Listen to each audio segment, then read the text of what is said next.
Hour temples info ఛానల్కి మీకు స్వాగతం. మీరు మా ఛానల్ కానీ సబ్స్క్రైబ్ చేయకపోతే ఇప్పుడే సబ్స్క్రైబ్ చేసుకోండి. కొత్త వీడియోస్ నోటిఫికేషన్ కొరకు బెల్ ఐకాన్ ప్రెస్ చేయండి. ఏడుకొండల స్వామిగా, కలియుగ దైవంగా, అఖిలాండకోటి బ్రహ్మాండ నాయకుడిగా, శ్రీనివాసుడిగా మనము శ్రీ వెంకటేశ్వర స్వామిని పిలుచుకుంటూ ఉంటాం. తిరుమలతో పాటు శ్రీ వెంకటేశ్వర స్వామి చాలా ప్రాంతాల్లో కొలువు తీరారు. అలాంటి ప్రాంతాల్లో గుమ్మడిదల ఒకటి.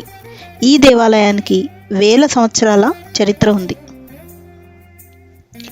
ఈ వీడియోలో మనం గుమ్మడిదలలో కొలువైన శ్రీ కళ్యాణ వెంకటేశ్వర స్వామి గురించి తెలుసుకుందాం. ఈ దేవాలయం దుండిగల్ ఓఆర్ఆర్ ఎగ్జిట్ 5 నుంచి 12 కిలోమీటర్ల దూరంలో ఉంది. ఈ ఆలయ స్వాగత ద్వారం మనకు మెయిన్ రోడ్ మీద కనిపిస్తూ ఉంటుంది. ప్రహరీ గోడల పైభాగం బంగారు రంగులో వెలిగిపోతూ ఉంటుంది. దేవాలయం ముఖద్వారం పైన ఆదిశేషువు పైన పవలించిన శ్రీ మహావిష్ణువు, ఆయనకు పాదసేవ చేస్తున్న శ్రీలక్ష్మీ అమ్మవార్ల విగ్రహం దర్శనమిస్తాయి.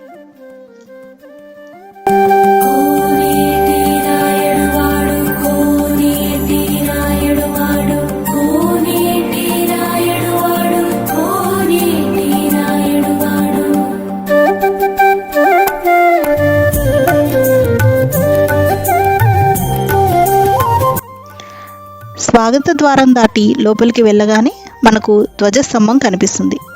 ప్రహరీ గోడ మీద వివిధ దేవతల మూర్తుల విగ్రహాలు కనిపిస్తాయి. ధ్వజస్తంభం ముందు స్వామివారి పాదాలు కనిపిస్తాయి. ప్రహరీ గోడ లోపల వైపు కూడా వివిధ దేవతల విగ్రహాలు కనిపిస్తాయి.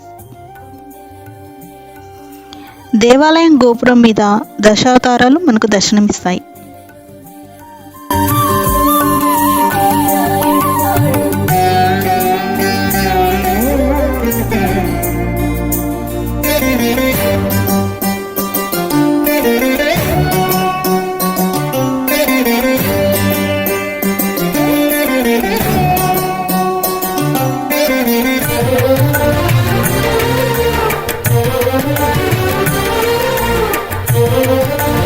దేవాలయంలోకి అడుగు పెట్టగానే ముఖమంటపానికి ముందు మనకు శ్రీకూర్మ స్వామి దర్శనమిస్తారు.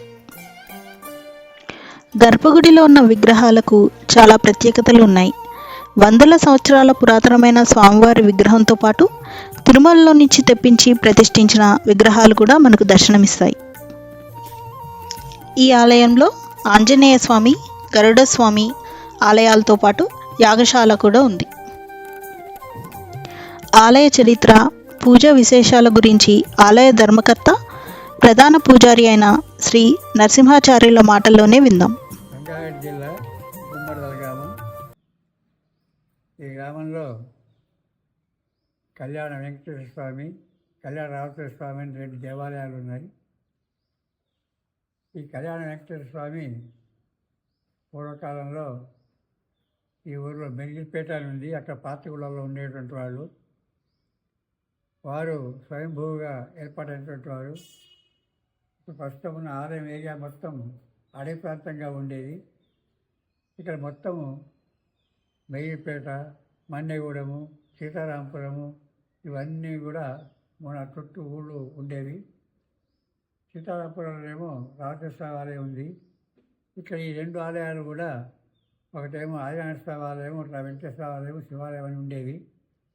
ఆ వెంకటేశ్వర ఆలయంలో అప్పుడు ఆ రోజుల్లో బెండారు వంటివి దోపుడు వచ్చేటువంటి వాళ్ళు, అటువంటి వాళ్ళు వచ్చి అన్ని దోసుకొని పోయి ఆలయాన్ని కూడా సిద్ధం చేసి పడేశారు. అప్పుడు చేసేవాళ్ళు ఎవరు లేకుండా ఉండింది. మా అమ్మగారికి ముత్తాత ఉన్నారో శ్రీనివాసాచార్య గారిని, వారి ఓ రోజు బావి మీద స్నానం చేస్తూ చేయడానికి సిద్ధంగా ఉన్నారు.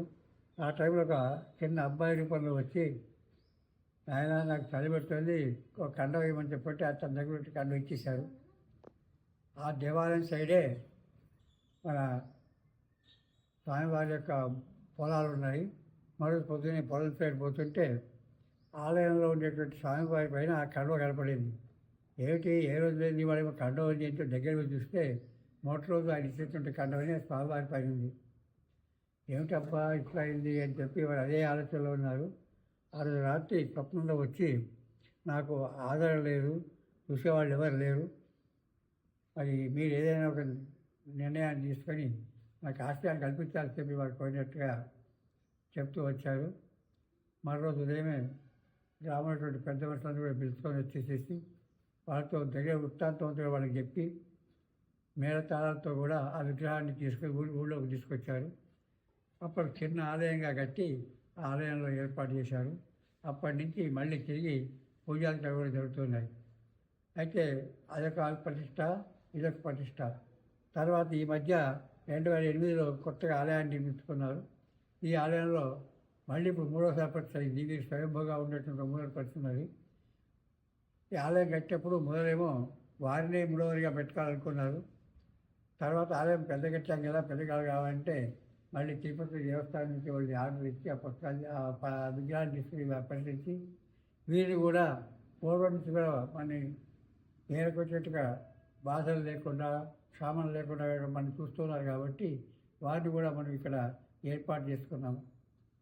కాబట్టి కింద మూడవరు ఎవరైతే ఉన్నారో వారే స్వయంభూ వెంకటేశ్వర స్వామి ఒకే శిలలో ఉన్నారు. ఆ శిలలో శ్రీదేవి పూజ కూడా కలిసి ఉన్నారు.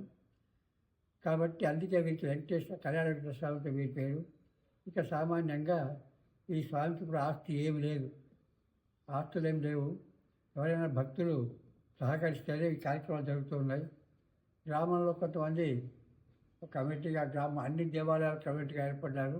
వాళ్ళు మాకు అప్పుడప్పుడు ఉత్సవాలప్పుడు బ్రహ్మోత్సవాలు వాటి సహాయం చేస్తూ ఉంటారు. మామూలుగా అయితే ఎవరైనా భక్తులు వచ్చి సహకరిస్తేనే ఈ ఆలయం నడుస్తూ ఉంది. కాబట్టి ఈ ఆలయాన్ని నిధిని ఏర్పాటు చేయాలనే ఉద్దేశంతో 1116 ఎవరైతే 1116 అయితే కడతారో వాళ్ళకి ఓ రోజు అర్చన ఏర్పాటు చేశాము. వాళ్ళ మ్యారేజ్ డే కానీ, జమినాలు కానీ, ఏదైనా కానీ, స్మారక దినాలు కానీ వాటి సందర్భంగా వాళ్ళు కట్టేటైతే వాళ్ళ పేరుతో చదువుతారు. ఆ రోజు మూడు రోజులు వాళ్ళకి ఇన్ఫర్మేషన్ ఇస్తాము, రేపు మీ అర్చన ఉంది రావాల్సిందని చెప్పని. వీరున్న వాళ్ళు వస్తుంటారు, రాకపోతే వాళ్ళ పేరు మేము అర్చన చేస్తుంటాము. వచ్చిన వాళ్ళకి కుంకుమార్చన చేసి ప్రసాదం తీసుకురాసి పంపిస్తూ ఉంటాము. ఇక్కడ మొత్తం పాంచరాత్రాగంగా ఈ ఆలయం కార్యక్రమాలు జరుగుతూ ఉంటాయి. ఇక్కడ జరిగేటువంటి ఉత్సవాల్లో శ్రావణ మాసంలో కుంకుమార్చన జరుగుతూ ఉంటాయి. తర్వాత ధనుర్మాసం ఉత్సవాలు మొత్తం నెల కూడా అమ్మవారి ఉత్సవ కార్యక్రమాలు జరుగుతూ ఉంటాయి. తర్వాత ఆశ్రిత మాసంలో తిరుపతిలో ఏంటంటే బ్రహ్మోత్సవం ఆరంభమవుతుంది. కూడా బ్రహ్మోత్సవం ఆరంభమవుతుంది. అయితే తిరుపతిలో 9 రోజులు చేస్తారు. మాకు ఆర్థికంగా కొంత ఇబ్బంది కాబట్టి 5-6 రోజుల్లోనే కార్యక్రమాన్ని పూర్తి చేసుకుంటాము. ఆ తర్వాత ప్రతి పండుగలు, ఆడవాళ్ళకి చిన్నసత్రాలు అవన్నీ కూడా సాంప్రదాయబద్ధంగా జరుగుతూ వస్తుంది. ఇదంతా కూడా తమిళనాడులో దివ్య దేశాలు ఏవైతే ఉన్నాయో ఆ దివ్య దేశాల పంటే ఆచార ప్రకారంగానే ఇక్కడ కూడా అదే పద్ధతిగా అన్ని కార్యక్రమాలు నిర్వహింపబడుతూ ఉన్నాయి. అట్లాగే కళ్యాణాత్మేశ్వర స్వామి దేవాలయం ఊరవుతుంది. ఆ కళ్యాణాత్మేశ్వర స్వామి దేవాలయంలో 4 అన్నదమ్ములు వాళ్ళ యొక్క భార్యతో కూడా ఉన్నారు. మన భారతదేశంలో ఎక్కడ భార్యతో లేదు. ఎక్కడ వచ్చినా పట్టాభిషేకము 4 అన్నదమ్ములు, హనుమంతుడు, సీతాదేవి మాత్రం కనపడతారు. కానీ మనకి 4 అన్నదమ్ములతో కూడినటువంటి యొక్క దేవాలయం ఇది ఒకటే. వారొక్కటే అన్నదమ్ములు కాకుండా వారి భార్యతో కూడా అక్కడ ఉన్నారు. అక్కడ శ్రీరామనవమికి ఉత్సవాలు జరుగుతూ ఉంటాయి. భక్తోత్సవం జరుగుతుంది. అప్పుడు భక్తులకు కూడా వచ్చి స్వామివారి చేయించుకుంటూ ఉంటారు. ఇది మా గుమ్మడి చరిత్ర. ఈ ఆలయం ఉదయం 7:30 నుంచి 10 వరకు, సాయంత్రం 6 నుంచి 7:30 వరకు తెరిచి ఉంటుంది. ఈ ఆలయం దర్శించినప్పుడు దగ్గరలో ఉన్న మరికొన్ని ఆలయాలు దర్శించవచ్చు. శ్రీ కళ్యాణ రామచంద్ర స్వామి గుమ్మడిదల, శ్రీ వీరభద్రస్వామి బొంతపల్లి, శ్రీ ఆదినారాయణ స్వామి కొడకంచి, ఇంద్రేశ్వర స్వామి ఇంద్రేశం.